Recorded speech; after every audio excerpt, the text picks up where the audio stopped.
Good evening and welcome to the Cancer Education Series, brought to you by MercyOne and Above and Beyond Cancer.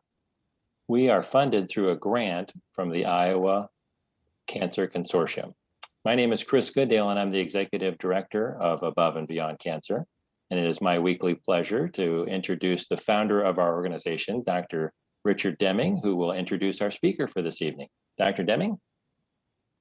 Great. Thank you, Chris, and thank you everyone for attending. You're in for a treat. Dr. Marla Shapiro is our presenter, and Marla and I met about 6 months ago. She'll tell you a little bit more about her extended history. She grew up in the South, went to grade school and high school in North Carolina, and then went to Mr. Jefferson's University, the University of Virginia, for her undergrad work, and then got her PhD at Georgia State. She is a neuropsychologist. And if you don't know what a neuropsychologist is, you're not alone. I'm sure she spends much of her time explaining what that is. So let me just explain a little to you all in my simple understanding. You know, we used to separate the brain from the body, and we think that just what happens in the brain was the brain, and what happened in the body was physiology that we studied. Well, there is such a connection between our thoughts and what happened in the brain and what happens in the rest of the body. And not only do cancer patients and survivors benefit from knowing about neuropsychology, but pretty much being a human being can benefit by knowing about the relationship and what happens with neuropsychology. So with that as an introduction, Dr. Shapiro also wants you to know you can interrupt at any time with a question while she's presenting. You can either do that, well, if you're one of our audience, you'll have to do it with the chat, and we'll be looking at the chat. And then after Dr. Shapiro's presentation, she and I are going to have a bit of a conversation. But I am going to turn my video off and turn it over to Dr. Marla Shapiro. Well, thank you. And let me make sure, Dr. Deming, Chris, you can see my slide and not my cheat notes. Yes? We don't see the slide. We do see this next slide and your notes. So if you go How about that? Let's see. No, we're still seeing both. Okay. You know, we had this figured out before. I know. If you go to share your screen and instead of the presenter view, go up to the top where it says slideshow. So go back to share your screen. You know, Marla. I have to figure out which version I was sharing with y'all. Oh, okay. Maybe it was this one. How about now? There we go. And then at the top where it says slideshow. You know, we practiced this how many times? And you're recording it now. Because that was also wrong. So I have here, share. Okay. And what are you seeing? And yep. And now up at the top, it says slideshow. If you click that. Yep. And then way to the left from beginning. I'll go to the left. Yep. Okay. There you go. And what are you seeing? The slide? Oh, no, we're still seeing the second slide as well. How about now? There we go. Perfect. Okay. So I had it right the first time. Okay. Only took us 13 seconds, but thank you. And, you know, for whatever it's worth, Dr. Deming, if you ever want to quit your day job and work in a marketing capacity for neuropsychologists, I think you have a bright future. So I appreciate the introduction. And yes, I'm happy to talk about what neuropsychology is. And when I was thinking about what I could say that would be useful, you know, you're very welcome opportunity to talk about what is neuropsychology. I thought what better way than to kind of talk about how I got to where I'm doing, because I think it'll help inform what it is I do and why I think it actually matters or could be helpful. And so I, went to college, grew up in the South. When I graduated college a few decades ago, I really did not want to go to any more school. But so I worked in retail, I worked in business, I was a headhunter, I placed engineers, but I missed working with kids and had an opportunity to volunteer at a camp one summer as a lifeguard. Yeah, they had cancer, but that really wasn't the thing that drew me. It was kids, summer camp, whatever. And so at 20, 5, 6, I'm not going to do the math, but in 1988, I spent my first week at a summer camp for kids with cancer in Atlanta called Camp Sunshine. And I had a blast. And in talking to these kids just about life, I'm like, yeah, well, yeah, I guess school's tough, but let me get this straight. You had cancer in your brain.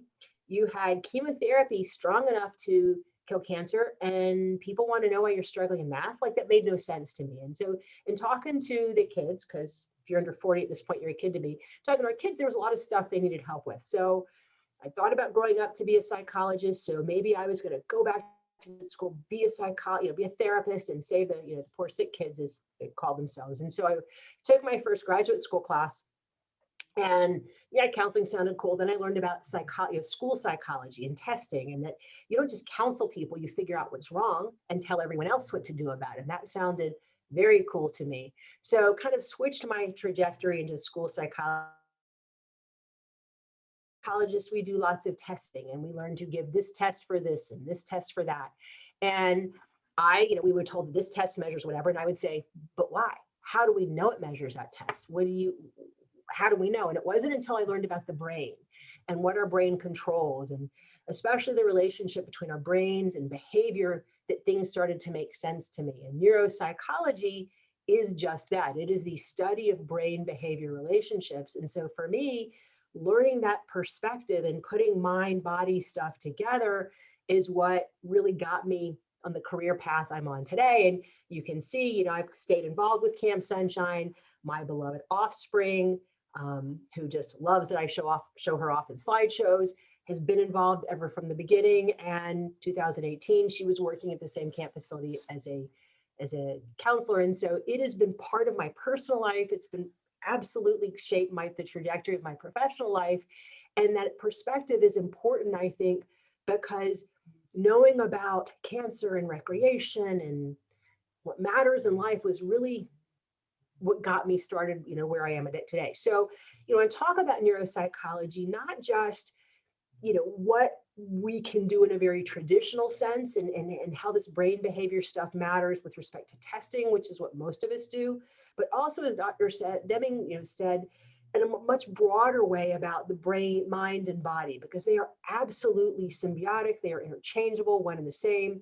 And please, I know we have time for questions and conversation at the end, but I hate listening to myself talk this long without interruption. So if you have questions, put them in the chat, raise your hand, and Chris, I know, will jump in and interrupt me, because I would much rather make it more interactive if you like. So at any rate, neuropsychology, brain behavior relationships. In the olden days, before we had CAT scans and MRIs, neuropsychs would use testing to decide is there damage or not. What is the likelihood of there being brain damage based on how somebody performs on various paper and pencil tests? Well, now we have better stuff like CAT scans and MRIs and PET scans and so forth. And so over time, the role of a traditional neuropsychologist in testing has been not just to say is there brain damage or not, but what are the functional effects of some sort of disease or injury or process. So for example, with respect to persons who are undergoing treatment, whether it's cranial radiation, chemotherapy, whatever, what are some of the short-term effects? What about chemo brain? I've had kids say, I don't know why I didn't pass my placement test. Well, sure, they were getting massive doses of methotrexate or something that was affecting reaction time or memory. That's going to come sometimes with some short-term effects that some testing can clarify. We can make recommendations for workplace, school, whatever. Sometimes we have longer term or late effects, things that can affect our memory, attention, anything that our brain controls really, and especially for brains that are still growing and maturing. We may not see some of the late effects for some time past treatment. So that is what neuropsychs can do in a very traditional sense. When we do testing, it can be very comprehensive. It can be very skill specific. I've had folks say, my memory really sucks, and maybe they're still undergoing treatment, so I don't need to spend hours and hours of testing, but I can do a little structured stuff with them and say, yeah, compared to where I think you should be or used to be, this seems to be an issue, and then offer some very specific tips for that. We can look at post treatment effects. I've had lots of folks that say, I had one patient I saw in Atlanta who was a junior in high school, had a very unusual actually benign brain tumor. And they went up through brainstem, and the surgeons are like, "You're great, you're fine." Well, yeah, because she could walk and talk and feed herself and seemed okay. But knowing where the surgical path was and how it affected reaction time and some other things, fine to the neurosurgeon wasn't quite fine to me. And so for me, testing is all about, what's your problem? How can I come up with strategies to fix, to help, to overcome? So whether it's rehab areas or accommodations, and of course, that interaction with whatever was there before with respect to pre-diagnosis or pre-treatment factors. So that's a traditional role of a neuropsychologist in general, and also in working with any kind of patient group. But for me, the exciting part is not just that we're tied to tests, that its fundamental core, a neuropsychologist focuses on brain behavior relationships. And so that's really what I want to spend some time talking about tonight too. Of course, I'll answer questions about testing, but things don't have to actually touch the brain directly to affect how we're functioning, because everything that we do is regulated by the brain in some way. Some of it is very intentional. The fact that I want to choose to focus on the camera versus, oh, I don't know, my closed window or whatever. That's intentional. Some of the control, some of what our brain controls is automatic. I don't usually have to remind myself to breathe. Sometimes when I'm nervous, maybe, but everything we do is controlled by the brain, and none of it occurs in a vacuum necessarily. And to me, a prime example of this is stress.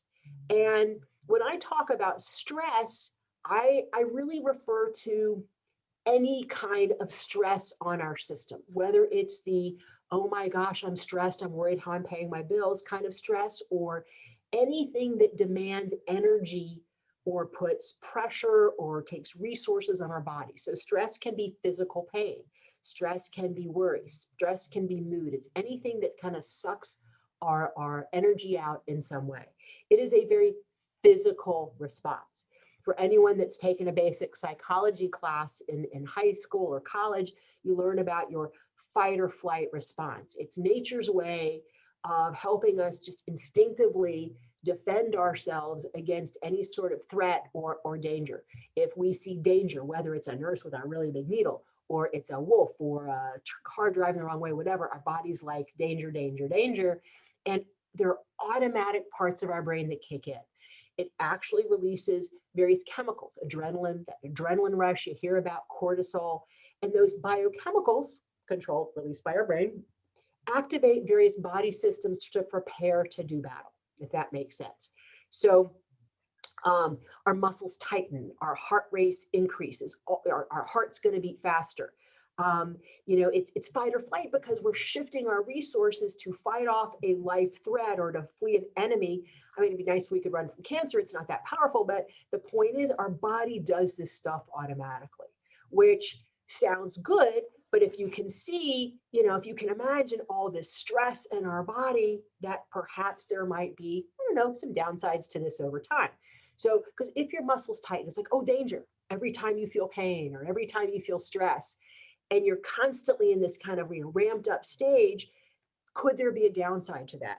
Could there be a downside to your heart beating faster, stronger, blood rushing?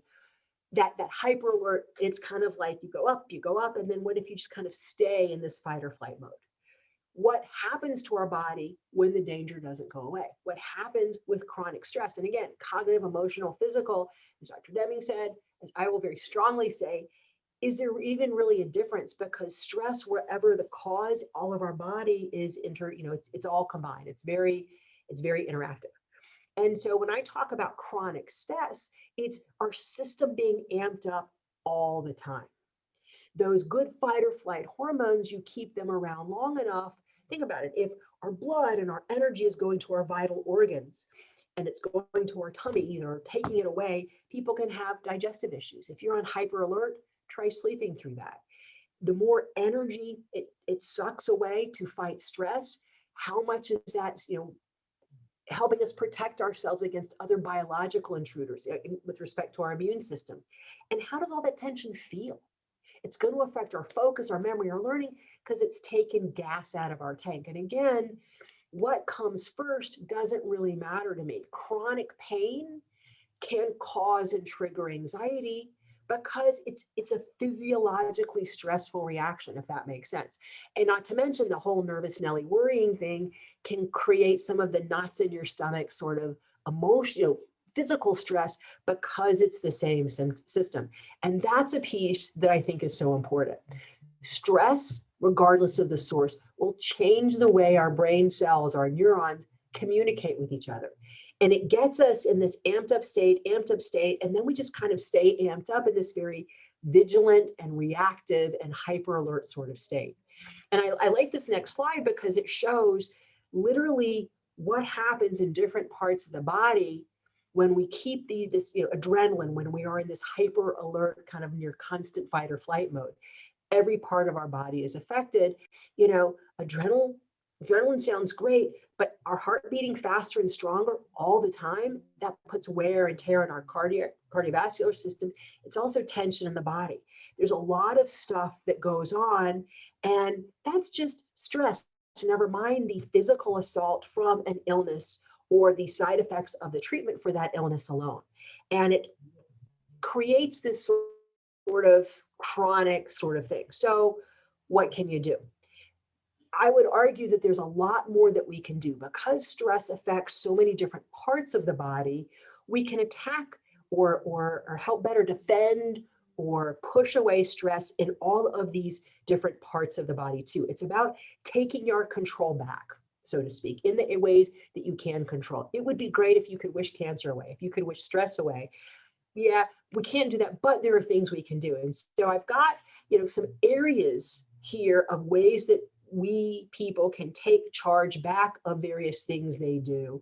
I want to go through these, and then let's have some more conversation about it. We can flip back to these. I can give you other examples, but my takeaway is we can do more than you think. And I can't think of anything more powerful when you're trying to find an illness over which you don't have as much control is, well, let's take the control back in the ways that we can. And so, like I said, I will go through these various things. Sleep, we're going to talk about that.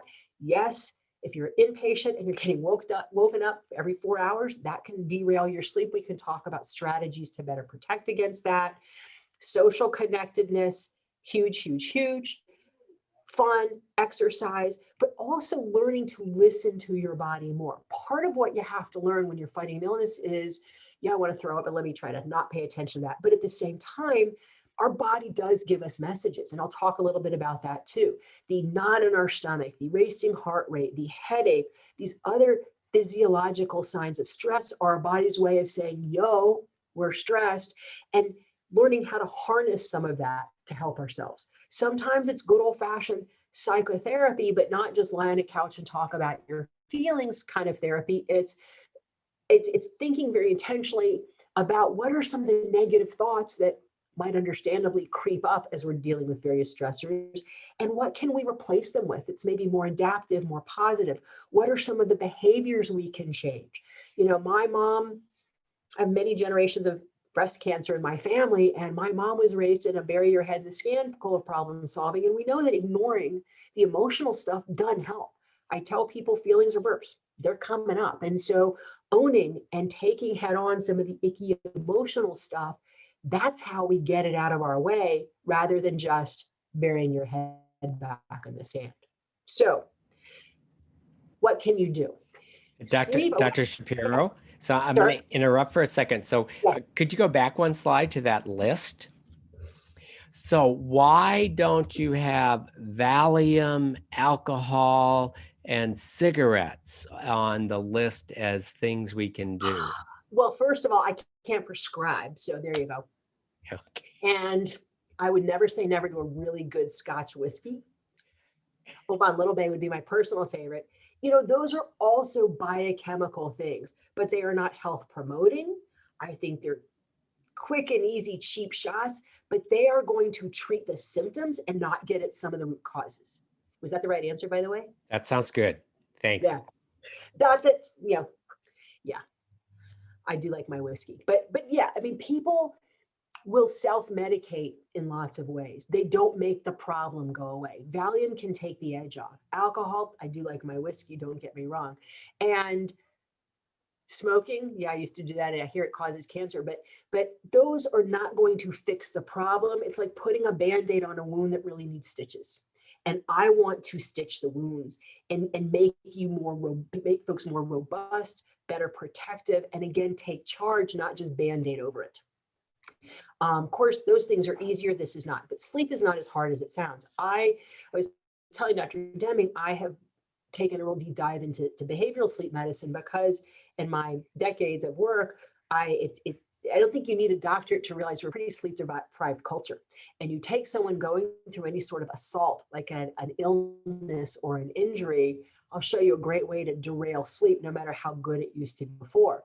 But I hear a lot of mistaken things like, well, of course I'm sleeping. I'm getting woken up and getting poked all the time. Or of course I'm not sleeping, I have pain. Or of course I'm not sleeping, it's COVID, insert here. They do not have to automatically create insomnia. Yes, things that happen to us or within us can certainly derail sleep. But sleep ain't rocket science, at least from what I've learned. There are good basic biological sleep drives. There are good behavioral habits. If I told somebody a half hour ago, if I do my job well, you're going to know what I'm going to recommend before I even tell you, through education. Behavioral sleep medicine, people like me, can teach you about the science of sleep and about behaviors that can make or break healthy sleep habits. And so especially if folks, again, are having physical symptoms that are disrupting sleep, and maybe they weren't the greatest sleepers in the first place, there are things we can do to reverse that. There's no excuse you could give me, my sleep is bad, because then I'm probably going to accept and say there's nothing you can do. I'm also very stubborn.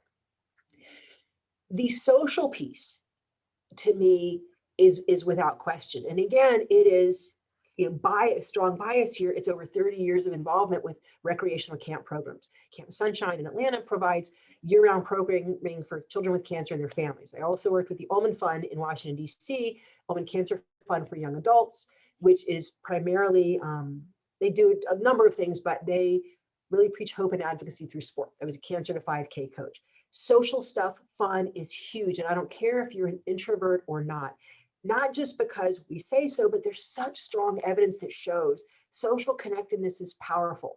There's also the happy hormones, the endorphins, the good stuff that is released when we do fun things. People will say, well, I feel like crap, I don't want to have fun. I don't care. Fake it till you make it actually works. Because if you have to act like you care, if you have to pretend to laugh, if you do it often enough, it can change how you feel. But we also know, after decades after my mom's generation of bury your head in the sand school, that there's too much good research that shows that we have better medical outcomes for folks that have social support, whether it's your family, whether it's your family by choice, whether it's through your treatment center or the phenomenal programs that Beyond Cancer offers. It matters. And fun is also good. When I go to camp, kids might talk about cancer when they're lying in their bunks at night or getting dirty. I bring foam swords and they hurt each other. Kids are kids and fun is fun. And it is powerful. I was at a teen retreat online last weekend, and one of our campers said, yeah, God, I love camp because you're finally with people that get it, that just don't look at you and think pity. There is something really powerful about social support, not to mention good old-fashioned laughing fun, or just those connections. And you don't need a prescription for that. And it's even cheaper than cigarettes, Valium, and alcohol. Exercise is important too. It actually decreases our stress hormones. Again, this is all neuroscience. It's all biochemical. Exercise actually creates these feel-good chemicals.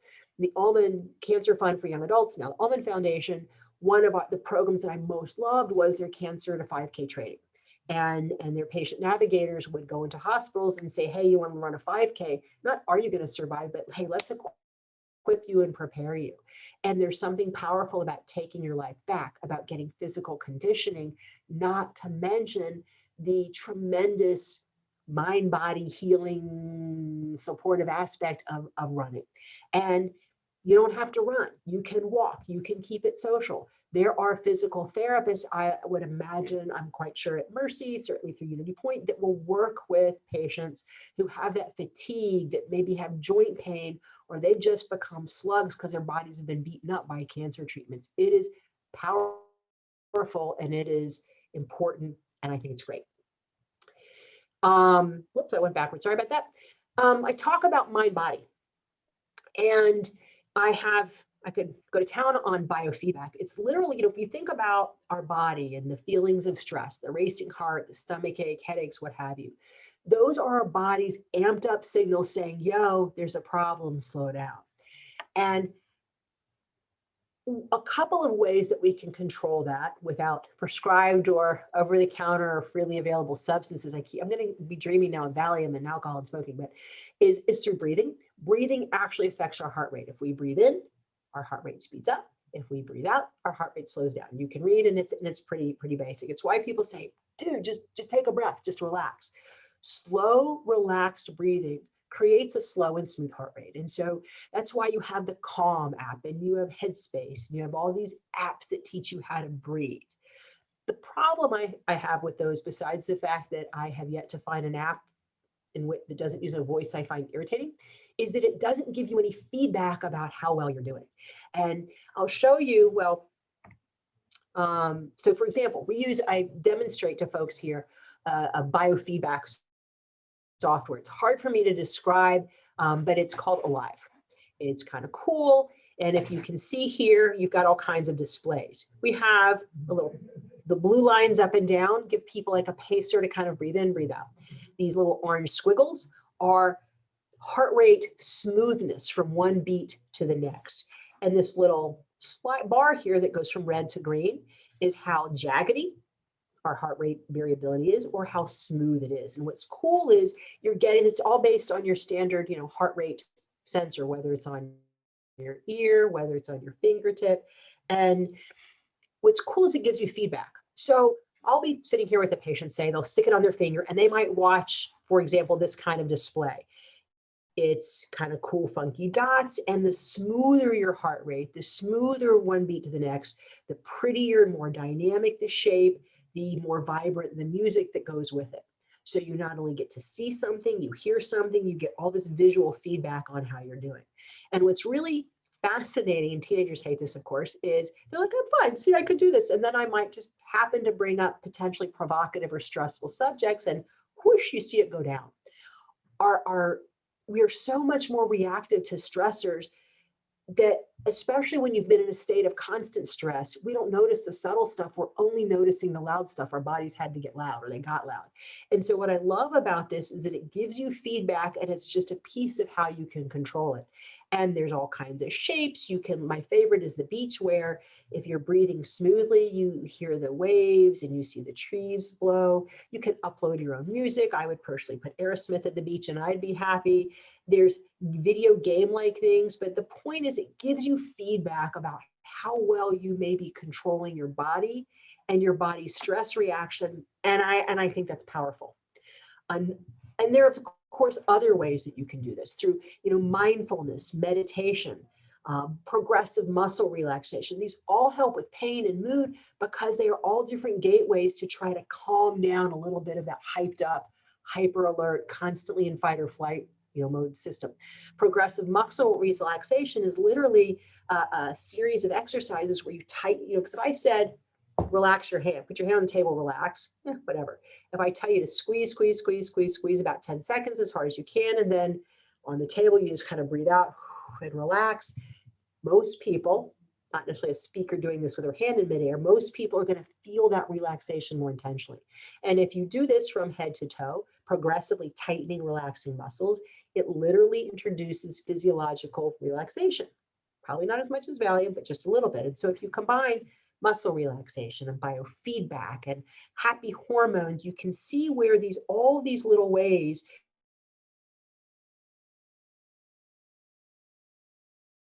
a sense to deactivate, and that is how you can manage stress and kind of harness the support that you can get of these mind-body principles or mind-body relationships.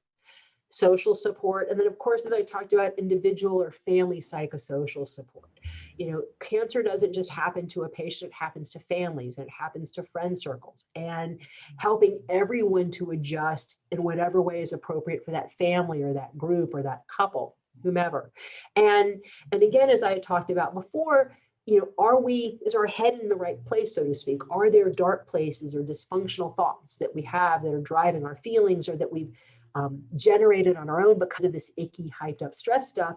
Those are all things to think about, to take care of. And then of course, neuropsych testing. So my point is, there's lots of gateways. If you think about stress as a long hallway, there's lots of doors, there's lots of ways to get there. And they don't all have to be about pills and prescribing things, but some awareness of this mind-body system and good old-fashioned brain behavior relationships, to me, is really the gateway to manage the stuff. So that is where I'll stop. So awesome. So tell you what, why don't you take your screen, stop sharing the screen, and I'm then going to try to do that, yes, if my mouse will cooperate. Your head and my head will get bigger. Here we go. So now I'm going to go to the view, the gallery view, and you and I are both here. So a quick question, because I was going to interrupt, but then the talk was over. So I loved seeing what that biofeedback program Alive can do. And I saw there were 2 gizmos. So one was probably doing your heart rate. Was the other like sensing sweat, or? I actually have one of those. So this is literally the heart rate sensor. Okay. So it's got this thing. And then we have another thingy. Thingy would be my technical term, but we can't clean it very well. It's a nice little Velcro thing. You can actually, is it temperature or sweat? You can do things with sweat and temperature. That with literally stuff like this, which is a little more sensitive and reactive. Mm-hmm. And I will be playing with that more. But what I love about the biofeedback is that it gives people something to do rather than just breathe and stare at the wall, which I have no patience for, Mm-hmm. and those voices are annoying. It's kind of cool to sit there and bend a spoon, or to land an alien space shuttle, or to drive a car in the desert that, oops, kind of accidentally falls off the track, and it's all through your breathing. So the specific question I have is, I'm aware of at least one product is called Muse, M-U-S-E, and it is a biofeedback, but it's for meditation, and it just goes over your head. It's kind of like earphones, except the earphones are on your temples rather than in your ears. And I'm Googling this. It's the brain sensing headband. Yeah. So it's a way of giving you feedback on how you're doing with your meditation. And my question is, the sweat and the heart rate. I've done a heart rate one, and you're not really knowing exactly how it works, but your body sort of intuitively, by watching the screen, figures out what it is you need to do to bring down your heart rate and your breathing. And I'm wondering whether you're aware of any trials looking at whether specific biofeedback without instructions on meditation, is that more effective, equally effective, or it depends on the person to doing that sort of biofeedback meditation? That's a great question. Well, I will say, for starters, I should send you this reference. I don't know if I'm reversed or not, because it looks backwards in my Biofeedback and Mindfulness in Everyday Life. There's a more technical version of this book, and I can send you all the link for it, that has some guidance. I'm kind of skimming it. I think some of it, it's where is your end game and how to relax. I have a nephew that is very into mindfulness and meditation. I'm sorry, give me Steven Tyler really loud in my bike, and that is mindfulness for me. The taking the flowers and the leaves, I'm supposed to like it, but I don't really like it. And so I think that everyone kind of has their own thing. That headband and sensor, it's also, I saw $349 when I Googled it. This particular software package is $219 plus shipping and handling, and lots of people can use it. And so I probably should know this, I guess, but whether mindfulness versus biofeedback works better, I don't know if we have really good conclusive data. I think some of it's just got to be personal preference. I do know that, and so one of the things that Kazan talks about in her book are some informal trials that people can do, maybe not this or the other version, but to see what they like best. And so in the context of my office, I show people the software, and the particular vendor that I got it from is an old techie guy who just thinks it's really cool. So he answers lots of questions. I have videos. I can send links to YouTube videos that demonstrate it. I like it because it's active. You do something. You get a few $100s and get arcade games. And so it's kind of fun. Yeah. And do you think that most people that use it then develop this the office, and I'm on a stressful phone call that leaves me and I don't have my Alive gizmo? Do you think using Alive, you kind of then get a sense for what you need to do, even if you don't have the biofeedback? Absolutely. I mean, we are trainable creatures. And we are good at acquiring habits. That's like behavioral sleep medicine works. And so this is no different. We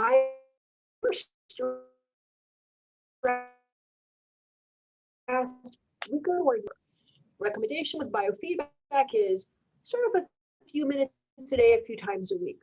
Work on. So what are the odds of you being able to default to that when you practice it on an ongoing basis?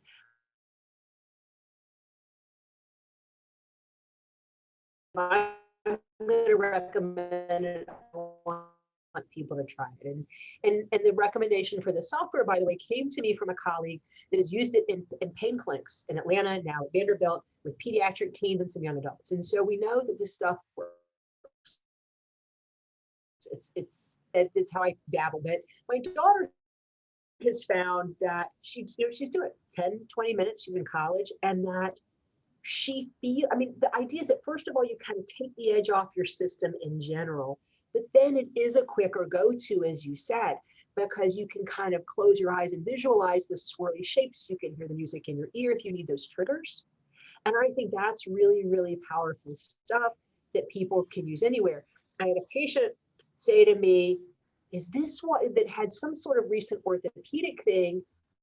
And they told him before he was moving to gurney to bed to take a breath in, and then as they lifted into exhale, and he's like, oh my God, this is why, because of that little bitty relaxation response. And so mindfulness is a way to clear the head of clutter and other things that's really powerful for some people. And I recommend it. I'm not an expert. I want to add to my tools. I also personally doesn't work for me, but I also like data. And that's why I like biofeedback. People can literally see their progress. And so heart rate is one measure, but it's, there's more and more research about heart rate variability, the smoothness from one beat to the next. You mentioned skin conductance and the propensity to sweat. That tends to give you a more immediate reaction, but that particular gizmo is $150. Most people aren't going to do that at home. So I want to show people how it works in my office once I've dug more into the research. But I think for your most home users, this is what we have at home. Okay. The book you held up had in the title Biofeedback, but then it also had mindfulness in everyday life. Do you have experience or have any comments on John Kabat-Zinn's program, which is mindfulness-based stress reduction? And I'm going to write down that name. What is it? John Kabat-Zinn, Z-I-N-N. And he has trademarked his mindfulness training. It's 8 weeks or 12 weeks, I can't remember which, and it's called MBSR, Mindfulness-Based Stress Reduction. So it is one of the more evidence-based ways of teaching mindfulness that have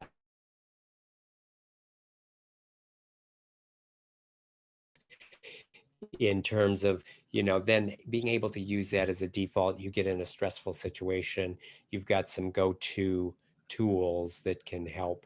I'm not, and thank you. getting more into biofeedback and relaxation stuff, you know, my career continues to evolve. Coming here to Iowa, my focus was primarily sports concussion, neuropsychology, getting to sleep, and you may have heard sports have been a bit of a lull lately, but also being literally housed in sports medicine and seeing so many patients with chronic pain and other things, and my trying to look for more and more tools. So clearly there's a lot that I don't know about this. There are folks that do nothing but mindfulness and neuro and biofeedback that I don't know.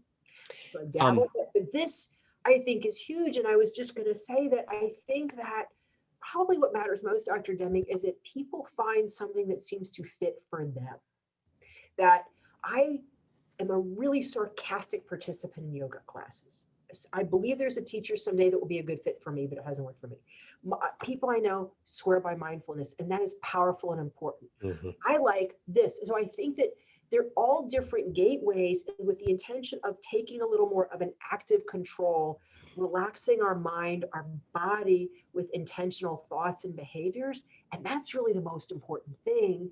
And yes, this software might look better in research or that particular approach, but if someone is showing that his package and the way it's taught and executed is effective, I take that at face value. And I think that is something's better than nothing.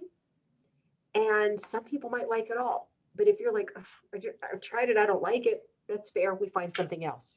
You know, before your presentation, we chatted a little bit, and you talked about the importance of sleep, and I think I heard you say that so many of the patients that you see really poor sleep habits or poor sleep or lack of sleep contributes to so many problems. So my specific question is to invite you to talk more about that, but then also, are there biofeedback gizmos that have been shown to be helpful for those of us who have difficulty sleeping and we're laying in bed? And is there any biofeedback gizmo that can help? Nope. So the short answer is, so when I could talk for an hour just on sleep. You really poked the bear here, didn't you? There are biological drives that govern sleep, but there's also good old-fashioned behavioral principles that govern sleep and lots of things that can interrupt it. And we all have various risk factors for, it's a shorter walk off a shorter pier for some of us. The short answer is it's not just, if your mind's tossing and turning, you're sorting all kinds of things, that's not a good thing. And yes, things to help you wind down helps. That's why you can't go from homework and little screens to boom, fall asleep, because we need to deactivate our brains. But it really comes down to, among other things, good old-fashioned behavioral psychology. Those, you ever find yourself so busy and so preoccupied that you get in the car to go home, the route you take every day, next thing you know, you're there and you're not sure how you got there? Sleep can be the same way. So the question is, I'll ask a lot of folks is, what % of the time that you spend in bed are you sleeping? And my goal is to get folks 90 to 95% or higher. Because if you are tossing and turning in bed and you're spending less than that, you're starting to train your body. The bed is for, it's for worrying. It's for Netflix. It's for tossing and turning. It's for all kinds of things. And so, yes, biofeedback, mindfulness, that can help kind of shut down our brains before we go to bed. But it's really behavioral psychology that is going to help people with sleep. The American Academy of Physicians' #1 recommendation for insomnia is cognitive behavior therapy for insomnia. It's behavioral. And it's cool because it works without a pill or anything else. And yes, there is a mindfulness biofeedback piece to the preparation for sleep, but I thought you were asking about technology for monitoring because they're all wrong. But you can train the body to go back to sleep. We wake up routinely a bunch of times at night as we go through various stages of sleep during the night. And so if you get woken up for a needle stick or for whatever, if your habits are righteous, you ought to be able to fall back asleep if they were really solid before that experience. But if they weren't, or it made you uncomfortable and you tossed and turned and you couldn't go back to sleep, and you start to the wheels come off the bus because you're training your body to think, wait a minute, is the bed for sleep or is it for tossing and turning? And then if you don't feel good, and so the bed becomes where you are also reclining during the day or taking in visitors, your body starts to get really confused. What the heck is this bed for? And so that's where the behavioral stuff comes in, is retraining the body, but also figuring out how much sleep does that person need, what are their natural tendencies and stuff like that. But that long answer to a short question. Great. Another situation that many of my patients talk about, and especially survivors, no matter how long you've been a survivor, is what they refer to as SCanxiety. So, they're getting their every 6-month scan, or they're getting their once a year scan. And, for most of the year, after a certain amount of time, it's not an every second, every minute, every hour thing that they think about their cancer. But as soon as they get their scan, until they get the results of the scan, there is this anxiety.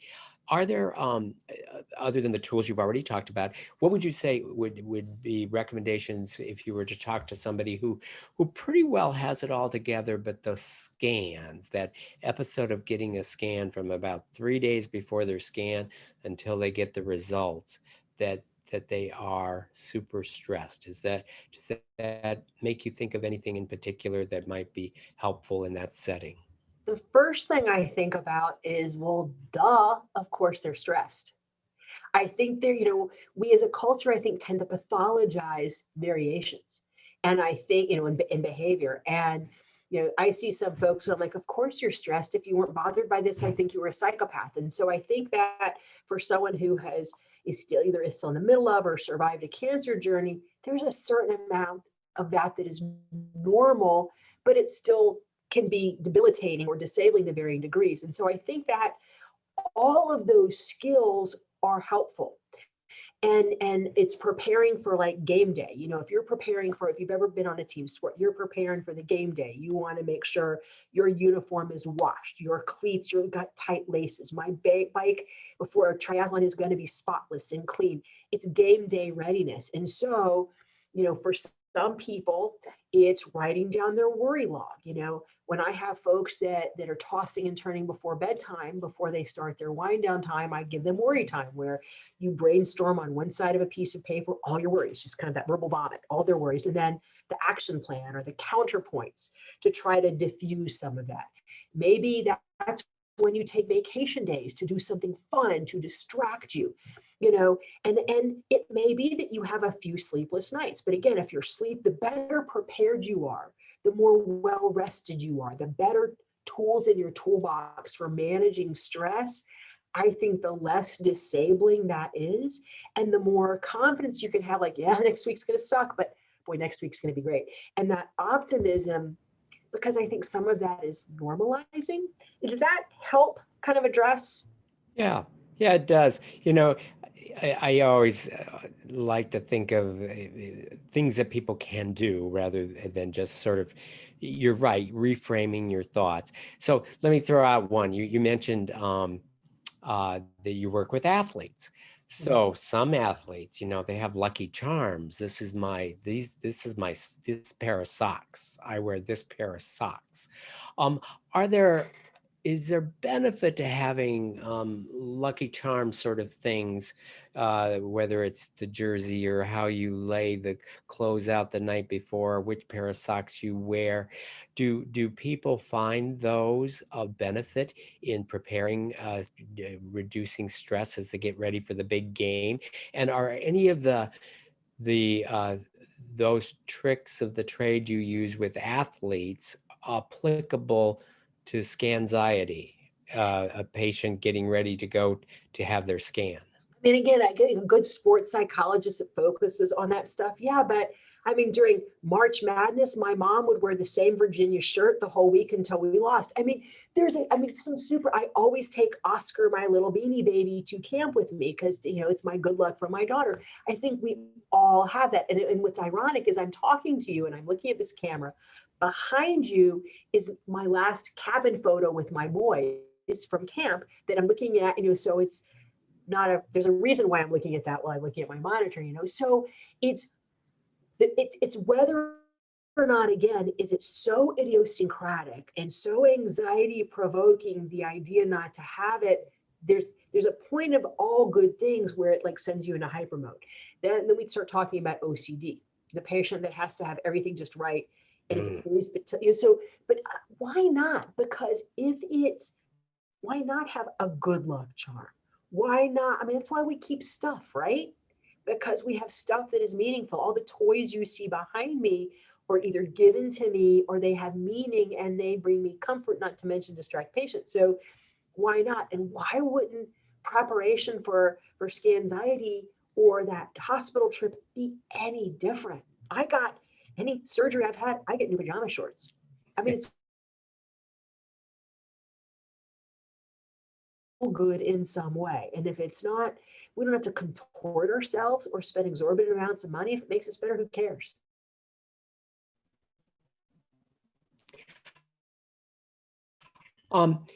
As we wrap it up, you talked about your center, but you obviously have a history of doing lots of things with not only cancer patients, but all sorts of different. So if somebody in the audience is wondering, gosh, I don't even know how I would ever get referred to or see a neuropsychologist. So number one, are you available for consultations? And number two, if you're not, or what would be the in an hour with someone learning biofeedback and learning some of this? What's the proper way for someone to get connected to a neuropsychologist? Great question. And if I could plug myself or didn't have to work for money, I would say call me anytime. So at Unity Point in Des Moines, there's me and there's me. At Mercy in Des Moines, you have two fabulous neuropsychologists, Sarah Tarter and David Paul, that have joined Neurology, I think. There's Brent Seaton in some place in Iowa. I don't know where it is. And there's a few of us floating around this area. I see some folks from Blake. I have a hard time saying no to a cancer. I said I'd find a way to do it, even if my athletic trainer out there might say, why did you do that? It is hard. There aren't as many of us in Iowa coming from the East Coast. It's like, holy wow, there aren't that many of us. I think that, if you are interested in this sort of stuff, biofeedback, stress management, if you look for cognitive behavioral therapists, so typically doctoral level psychologists, could be some licensed mental health counselors or social workers, though they tend to not always get that level of training. But cognitive behavior therapists, they get the whole, thoughts and behaviors and making those connections. Those are people that may be more likely. Health psychologists in general will have training in that kind of stuff. So those are other options. Not many neuropsychs, because the traditional role is testing, they're not going to necessarily know as much about cancer. So I'm kind of strange that way, or some of these other things, but those are other kinds of people. And yeah, you could reach out to Chris, who I'm sure could connect you with me or to yourself. And if for someone that's in another part of the state, you can go to the, the National Academy of Neuropsychology might have Find a Neuropsych. The Iowa Psychological Association for folks in Iowa has a member directory, or you reach out to Chris, who and the other thing, and we'll do some fantastic.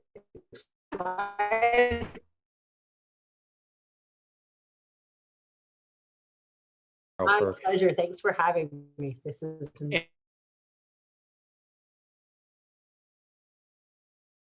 this off. Chris, are you there?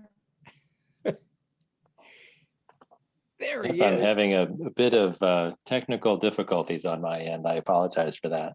So As Dr. Deming probably told you, these are all recorded and are on our YouTube page. They are also on the Mercy Cancer Center page. And if you can just search for Cancer Education Series, you can see the whole lot of them. And we hope that you enjoyed tonight's program, and we look forward to seeing you again next week. Great. Thanks, Dr. Thanks, Shapiro. everybody. Thank you. Good night.